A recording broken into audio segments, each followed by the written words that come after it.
Mas Uduk nek pojok dhewe iki cara desa ndi? Kuwi cara desa Dum Banteng. Gedine kok iso mbokani Dum Banteng. Kuwi gawangi ruguk.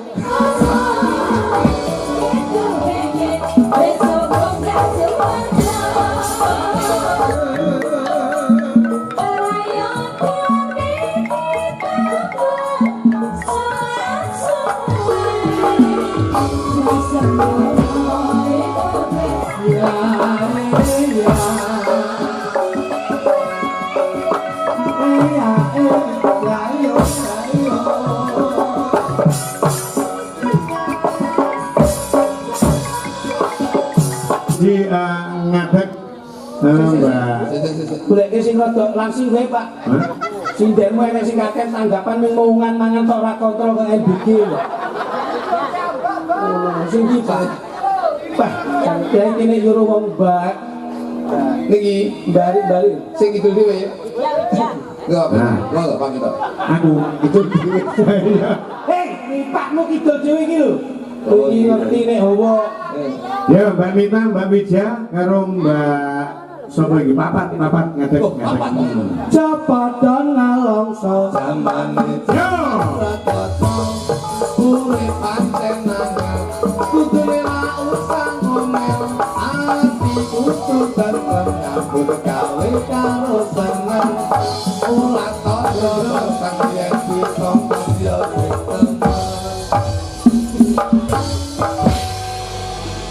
lambemu ya pas lindro tenan. Aku boleh sampai judul kok. Iki tanpa bawa nggih Mas. Sik Mas. Yo kudu nek bawa Pak, ora nek bawa mesti sing ndang sampean kok. Ora tegese iki sing mbawani kendhe. Iki cara desa apik, Mas. Nah, Iki cara desa gilang. bilang. Gilang. Bocahe tan kaya sing kaya pasuryaning gilang. Ngoten nggih gilang. Nek iki sampung. Sampung niki, Pak. Nggih, sampung. Paling boten sampurnane Trisno mesti bakal rampung.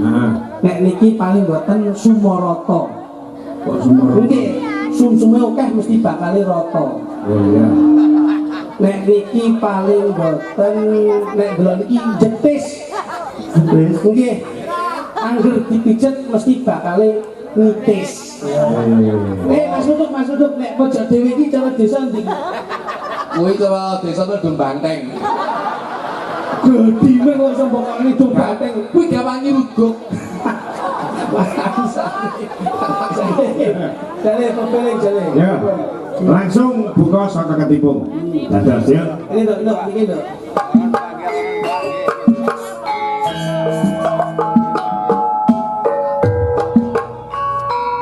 Rata.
ya ya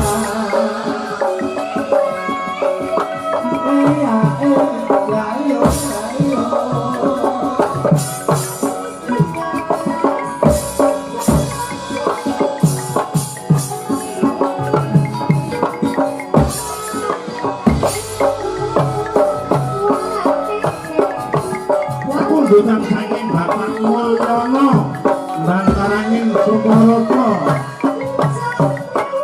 Walang Kekek